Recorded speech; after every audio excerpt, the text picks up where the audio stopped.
할렐루야. 오늘 말씀 함께 우리가 나누도록 하겠습니다. 창세기 1장 31절 말씀입니다.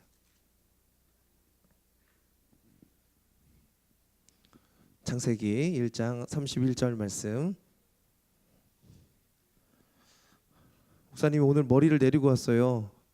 머리 내리기 하도 괜찮다 그래서 내렸는데 아니야. 꼭 충무사가 통영사가 같은 그런 거짓말로 나한테 얘기하는 것 같은 느낌이 들어서 엄청 속은 느낌이긴 한데 나쁘진 않지? 나쁘냐? 그래. 멋집니까? 우리 창세기 1장 31절 말씀 우리 한 목소리로 읽겠습니다. 시작.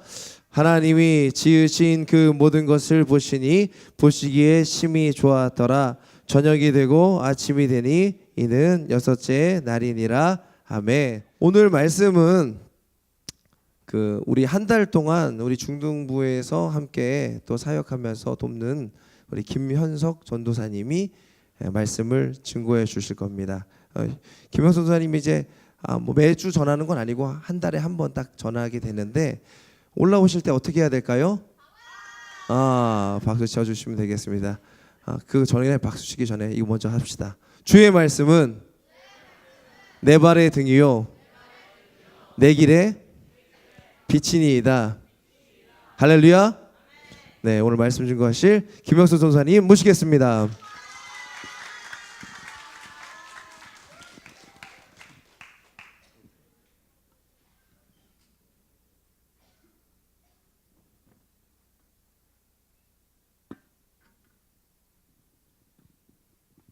네, 안녕하세요. 네, 아까 목사님이 소개해 주셨지만 그래도 제가 제 입으로 인사하는 게 맞을 것 같아서 다시 한번 인사하겠습니다. 8월 한 달간 우리 중등부 친구들과 함께할 김현석 전도사라고 합니다.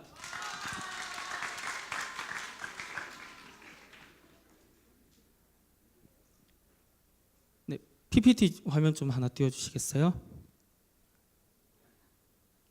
네, 오늘 제가 전할 하나님의 말씀 제목은 비교 불가입니다. 네, 지금 리모컨이 안 먹는데 방송실 PPT 좀 넘겨주세요. 네, 한 장 더 넘겨주세요. 자, 우리 친구들 이 그림이 어떤 그림인지 혹시 알 것 같나요? 욕 먹는 거.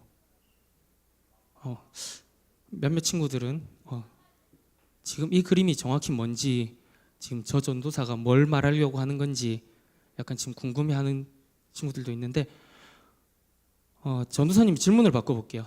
우리 친구들은 스티그마 효과라는 단어를 들어본 적 있어요? 중학생인데 스티그마 효과를 모른다. 자, 그럼 혹시 피그말리온 효과라는 걸 들어본 사람? 오, 신기하네. 피그말리온 효과는 들어봤는데 스티그마 효과는 안 들어봤더라. 스티그마 효과를 간단하게 설명을 하면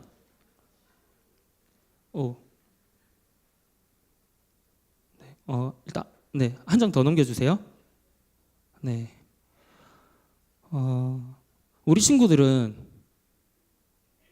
이런 말 들어본 적 있어요? 칭찬은 고래도 춤추게 한다. 들어본 적 있어요? 예전에 유명했던 책 이름인데 전도사님이 이야기하고자 하는 스티그마 효과는 그거랑 정반대의 효과예요. 이 이론이 나온 거는 좀 오래됐는데 1960년대 미국의 한 교수가 이 스티그마 효과라는 것을 주장을 했어요. 이게 어떤 거냐면 그림에서 보는 것처럼 어떤 특정한 대상에게 다른 대상들이 부정적인 말을 계속해요. 너는 구제불능이야, 나쁜 녀석이야, 넌 거짓말쟁이야, 너는 욕쟁이야, 이런 식으로 얘기를 하는데 그런 부정적인 말을 들었던 대상이 정말 부정적인 사람이 되어버리는 것을 스티그마 효과라고 얘기를 해요. 간단하게 얘기해서 우리가 누군가에게 너는 나쁜 아이야 라고 계속 말을 하면 그 아이가 정말 나쁜 아이가 되는, 그것이 스티그마 효과라는 거예요. 네, PPT 좀 넘겨주시겠어요? 네, 한 장 더 넘겨주세요. 네, 결국은 이 스티그마 효과는 우리가 쉽게 표현하는 악순환이 계속되는 걸 얘기하고 있어요. 그런데 이 악순환을 그 무엇보다도 손쉽게 만들 수 있는 게 있어요. 다른 사람들이 다른 것과 또 다른 특정한 대상을 비교하는 순간 이 악순환은 너무나도 손쉽게 일어나게 돼요. 그런데 우리는 살아가면서 정말 많이 비교를 하면서 살아가요. PPT 한 장 좀 더 넘겨주세요.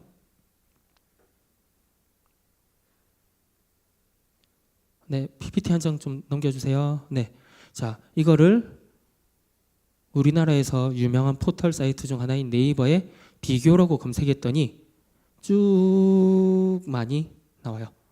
이 중에서는 김치 냉장고 가격 비교도 있고요. 뭐 비행기표 가격 비교도 있고, 이런 식으로 우리는 너무나 쉽게 비교의 바다에 빠져서 살고 있다고 해도 과언이 아닐 거예요. 혹시 우리 친구들 중에서 인터넷으로 물건 구매할 때 가격 비교 안 하고 이거 마음에 드니까 바로 사야지 하는 친구 있어요? 거의 없을 거예요. 그런 것처럼 우리는 너무나 쉽게 비교와 함께 살고 있어요. 근데 이 비교의 사전적 정의를 보게 되면, 자, 이 비교는 국어사전에서 둘 이상의 사물을 견주어 서로 간의 유사점, 차이점, 일반 법칙 따위를 고찰하는 일이라고 나와 있어요. 분명 국어사전에는 둘 이상의 사물이라고 얘기를 하는데 우리는 이거를 우리한테 맞춰서 사물이 아닌 사람들한테도 이 비교를 많이 적용을 시키고 살아가고 있어요. 우리 친구들이 좀 싫어할 수도 있지만 제일 보편적인 예를 하나 들어볼게요.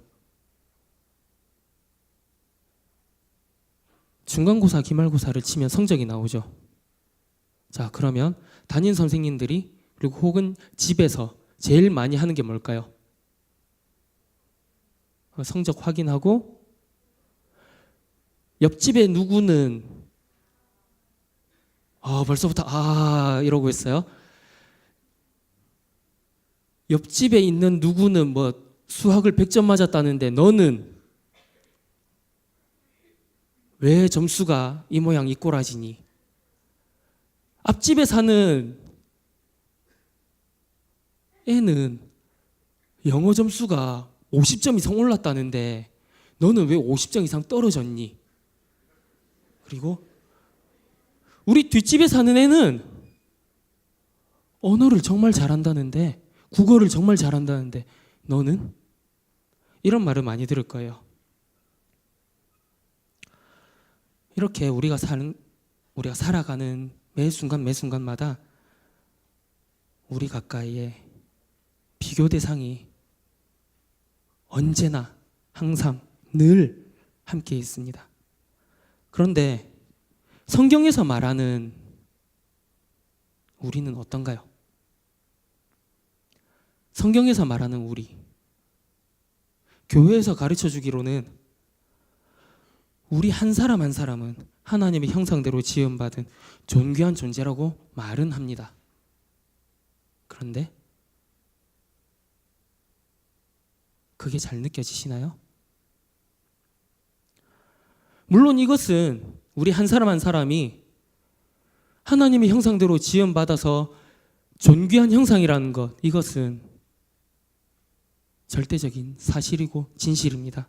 그런데 우리가 이번 한 주, 이번 일주일, 지난 일주일을 살아오면서 우리가 제일 많이 들었던 것은 무엇인가요? 학원에서든 학교에서든 혹은 집에서든 우리가 제일 많이 듣는 것은 비교입니다. 그런데 이 비교가 아주 큰 문제가 있다는 사실 우리 친구들은 알고 있습니까? 다른 사람들이 나에게 나를 비교하면서 부정적인 말을 계속 하다 보면 나도 모르게 내가 그런 사람인가 봐. 나는 아무것도 못하는 사람인가 봐.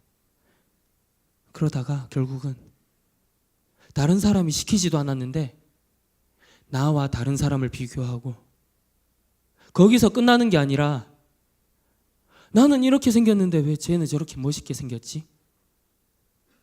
나는 키가 작은데 쟤는 왜 저렇게 키가 큰 거야? 이렇게 자신과 다른 사람을 비교하면서 자신에게 스스로 상처를 주고 자기 스스로의 가치를 떨어뜨리는 일을 하게 됩니다. 자기 자신과 다른 사람을 비교할 때 제일 많이 쓰는 말이 저 사람은 저렇게 잘하는데 나는 왜 이거밖에 안 되지? 저 사람은 정말 완벽해 보이는데 나는 왜 이렇게 아무것도 할 줄 아는 게 없는 거지? 내가 할 줄 아는 거는 아무것도 없어. 나 같은 건 쓸모없어 라는 말까지 하게 됩니다. 그런데 내가 쓸모없다는 이 말이, 내가 아무것도 할 수 없다는 이 말이 과연 사실일까요?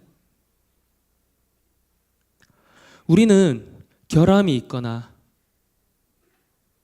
자기 역할을 바르게 수행하지 못하는 물건에게 이런 말을 합니다. 불량품이란 단어를 붙입니다. 그리고 그 정도가 심하면 쓰레기라는 단어를 붙입니다. 불량품과 쓰레기, 이 두 단어가 우리에게 적용이 된다면 이것은 아주 심각한 문제를 지니게 되는 말입니다. 지금부터 그 이유를 간단하게 따져보겠습니다. 우리를 만드신 분은 하나님이십니다. 믿으십니까?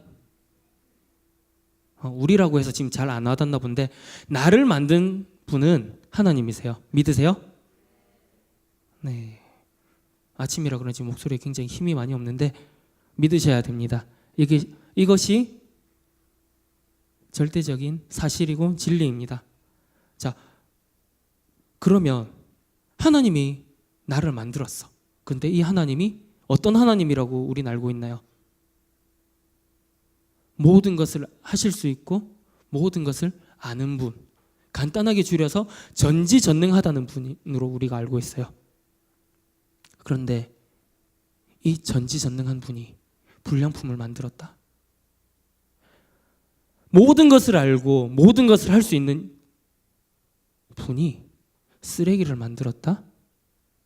이것은 세상에서도 이해할 수 없는 개념입니다. 좀 더 간단하게 이야기를 해볼까요? 도자기를 굽는 아주 뛰어난 토기장이가 있어요. 근데 이 토기장이가 자신의 시간과 열정과 모든 것을 쏟아서 불량품을 만들어냈어요. 실수가 아니라. 이해가 되세요? 이 뛰어난 토기장이가 자신의 시간, 물질, 모든 것을 다 쏟아서 쓰레기를 만들어냈다고. 과연 이 이야기를 세상 사람들이 들으면 뭐라고 말할까요? 그게 어떻게 가능한 일이야? 그건 말도 안 돼 라는 말을 합니다. 그런데 우리는 왜? 나 자신은 아무것도 못해. 나는 쓸모없어. 나는 별 볼 일 없어 라고 하면서 왜 자신의 가치를 깎아내립니까? 세상은 우리가 하나님의 자녀로 살아가는 것을 굉장히 싫어합니다. 아니, 싫어하는 수준을 뛰어넘어서 혐오할 겁니다. 그렇기 때문에 우리가 하나님의 자녀라고 하나님의 자녀로서 살아가야 될 그 당당함과 자신감, 프라이드를 깎아내리기 위해서 이 세상은 모든 수단과 방법을 가리지 않습니다. 그 중에 가장 쉽게 우리에게 접근할 수 있는 것이 바로 비교입니다. 내가 못하는 부분을 부각시켜서 다른 잘하는 사람과 비교시키고 계속 그렇게 하다가 자기 스스로를 아무것도 못하는 별 볼 일 없는 사람으로 만들어 버리는 게 이 세상이 원하는 일입니다. 그렇게 위축돼서 우리가 하나님의 자녀로서 아무것도 못하고 그냥 이 세상이 원하는 대로 끌려가도록 만드는 것이 이 세상이 원하는 일이라는 것입니다. 그렇다면 우리는 이 비교를 어떻게 대해야 할까요? 우리가 이 비교를 대할 땐 굉장히 경계해야 합니다. 우리가 이 비교를 마주할 때 경계해야 되는 이유는 단 한 가지입니다. 성경에 기록된 하나님은 비교를 굉장히 싫어하셨습니다. 요한복음 21장에서 예수님이 베드로와 대화하는 장면이 나와요. 그런데 이 장면은 예수님이 베드로에게 베드로야, 너는 이제 앞으로 나를 전하다가 순교하게 될 거야 라는 아주 진지하고 심각한 얘기를 하고 있는 장면입니다. 그때 베드로가 이런 질문을 합니다. 지나가는 요한을 가리키면서 예수님, 쟤는요? 이랬더니 예수님께서 베드로에게 이렇게 말씀하십니다. 예수께서 이르시되 내가 올 때까지 그를 머물게 하고자 할지라도 내게 무슨 상관이냐?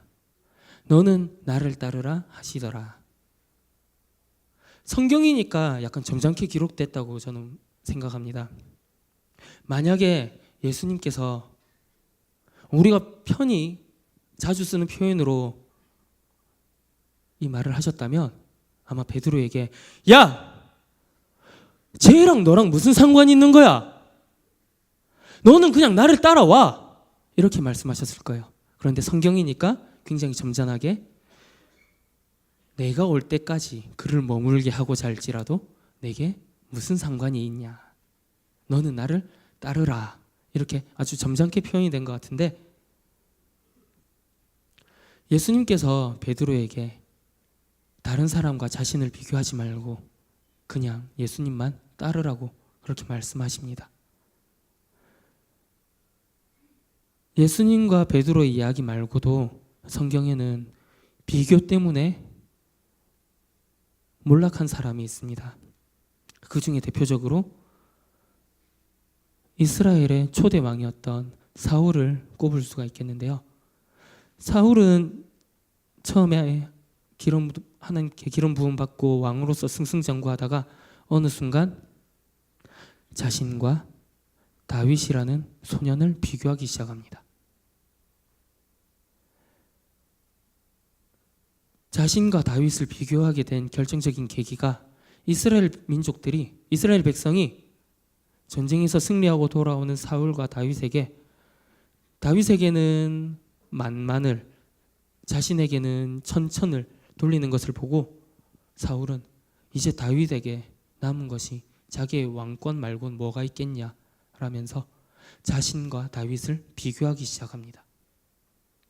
그 순간 그는 서서히 하지만 아주 비참할 정도로 몰락하고 말았습니다. 우리에게 있어서 비교는 우리의 삶을 점차 망치는 독과 같습니다. 지금의 환경과 내가 처해 있는 삶, 그리고 나에게 주어진 모든 것들과 내가 갖지 못한 다른 것들을 비교하지 말고 나는 하나님이 만드신, 그리고 그 무엇보다도 하나님이 보증하시는 작품임을 기억해야 합니다. 우리는 성경의 수많은 인물들을 알고 있습니다. 그 중에 하나님께 특별히 쓰임받은 사람들도 우리는 많이 알고 있습니다. 그들의 공통점은 여러 개가 있지만 제일 큰 공통점은 자신이 처한 환경이나 자신의 삶을 다른 사람과 비교하지 않고 오직 하나님의 말씀만 따라 살았다는 것입니다. 그리고 두 번째로 PPT 한 장만 넘겨주세요. 우리 삶은 우리 존재 자체가 비교 불가의 가치를 가지고 있습니다. 하나님께서 우리를 어떻게 생각하시는지를 미국의 작가인 맥스 루케이도는 자신의 책인 너는 특별하단다에서 잘 표현하고 있습니다. 이 너는 특별하단다라는 동화 속 주인공 펀치넬로는 목수 엘리가 만든 웬믹이라는 나무 사람입니다. 이 펀치넬로가 사는 마을은 특이하게도 별점과 벌점으로 사람의 가치를 판단하는데, 마을 사람들이 생각하기에 별점을 많이 받은 사람은 특별한 사람이고 존귀한 사람인 반면, 별점을 받지 못한 벌점을 많이 받은 사람은 별 볼 일 없는 보잘것없는 사람이라고 그렇게 판단하는 마을입니다. 그렇기에 마을 사람들이 생각하기에 주인공인 펀치넬로는 벌점 투성이에 잘하는 것 하나 없는 그저 그런, 아니 별 볼 일 없는 그런 나무 사람인데, 그런 펀치넬로에게 목수 엘리는 이렇게 말을 합니다. 내가 너를 만들었고 너는 아주 특별하단다. 나는 잘못된 것을 만들지 않는단다. 여러분, 과연 이 말이 한 작가의 생각에서만 머무는, 한 작가가 상상한 세계에서만 머물고 마는 말일까요? 오늘 본문은 우리에게 명확하게 얘기해 주고 있습니다. 하나님이 지으신 그 모든 것을 보시니 보시기에 심히 좋았더라. 저녁이 되고 아침이 되니 이는 여섯째 날이니라.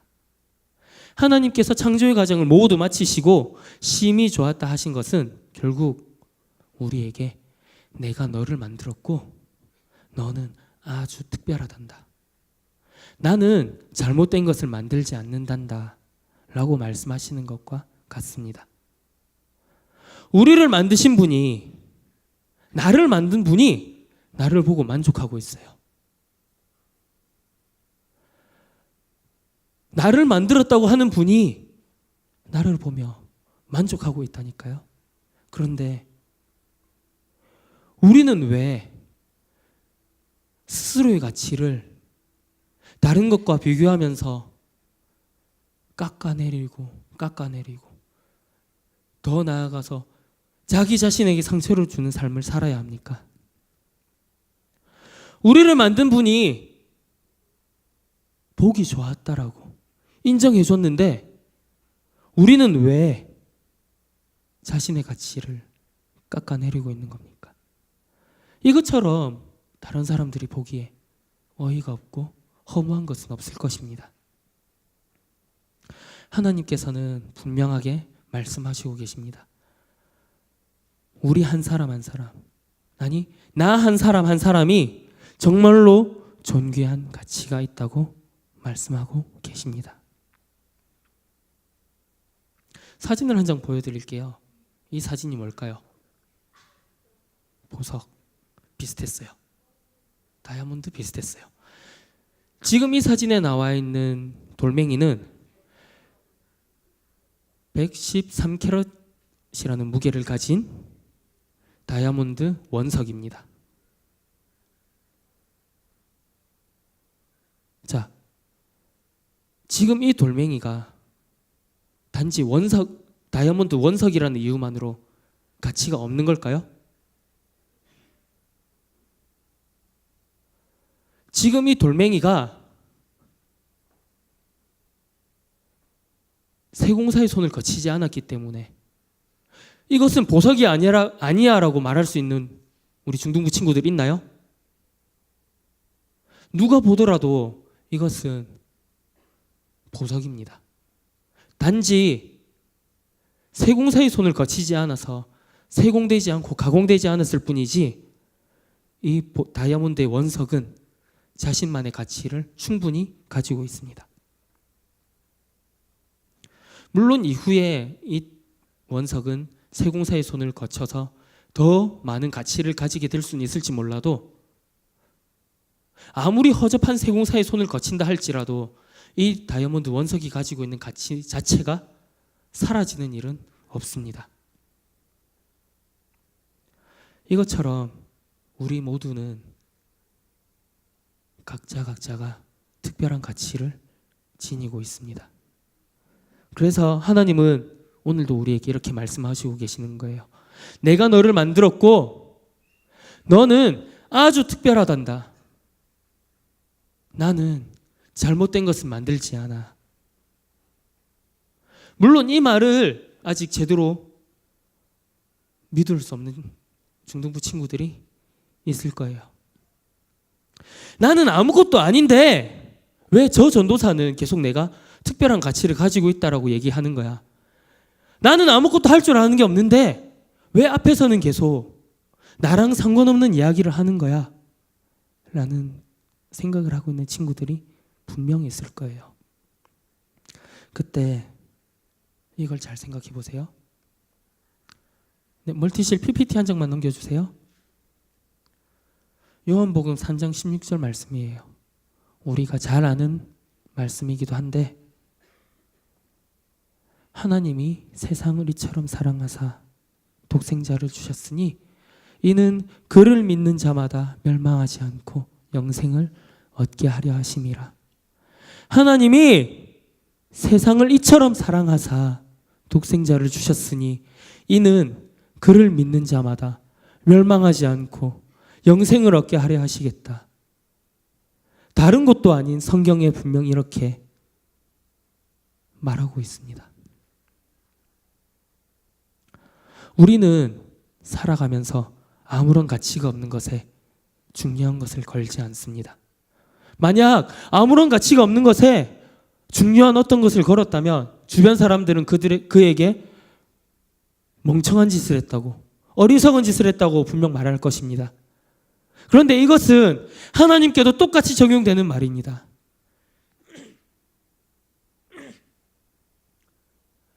우리 한 사람 한 사람이 하나님이 보시기에 너무나 소중하기에 하나님께서는 자신의 아들인 예수 그리스도를 이 땅에 보내주셨고 또 십자가에 죽이셨습니다.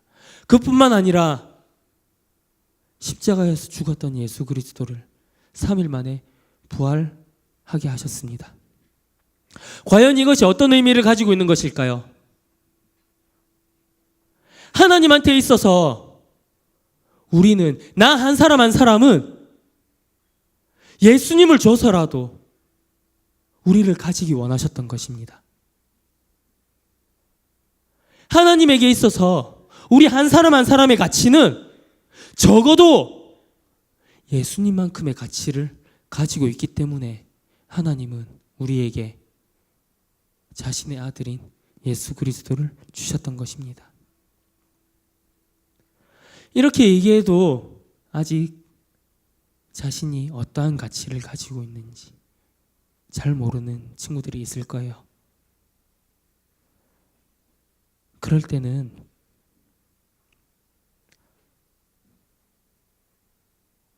하나님의 아들이라고 우리가 말하고 믿고 있는 예수님의 그 가치를 믿어보세요. 하나님이 내 아들이라고 얘기하는, 이 세상을 창조하였고 모든 것을 알고 있고 모든 것을 할 수 있는 분이 내 아들이라고 얘기한 그 사람의 가치를 생각해 보세요. 그 가치가 여러분의 가치하고 동일하거나 아니면 여러분의 가치가 그보다 더 클 것입니다.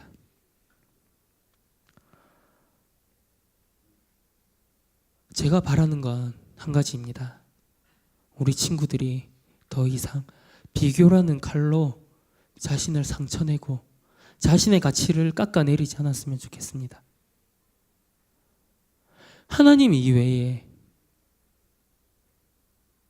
이 세상에 신이라고 불리는 존재가 너무 많습니다. 그런데 그런 신이라고 불리는 것들 중에서 과연 그 어떤 것이 우리를 위해서 자신의 아들을 내어주었습니까? 하나님을 제외하고 신이라고 불리는 수많은 것들 중에서 과연 그 어떤 것이 우리를 사랑해주고 있습니까? 하나님을 제외하고 신이라고 불리는 그 모든 것들 중에서 과연 누가 우리의 가치를 높여주고 있습니까? 우리를 위해서 자신의 아들을 내어주고 우리를 사랑하고 우리의 가치를 높여주시는 분은 오직 하나님 한 분뿐이십니다. 더 나아가 하나님께서는 우리가 가지고 있는 우리가 잘 모르는 그 가치를 더 존귀하게, 더 귀하게 만들어 주실 수 있는 분입니다. 이제 말씀을 마무리할 것입니다. 우리를 사랑하고 우리의 가치를 있는 그대로, 아니 더 존귀하게 만들어 주실 수 있는 분, 그분 하나님 한 분만을 바라고 우리가 하나님의 그 사랑을 깨달아서 더 이상 비교라는 도구로 자신을 상처 입히지 않고, 또한 지금까지 상처 입혔던 그 삶에서 벗어나서 자신을 더 이상 남과 비교하지 않는, 자신의 가치를 바르게 알 수 있는, 그래서 내가 하나님의 자녀라고 그 자리에서 당당하게 일어날 수 있는 우리 중등부 친구들이 되기를 바랍니다.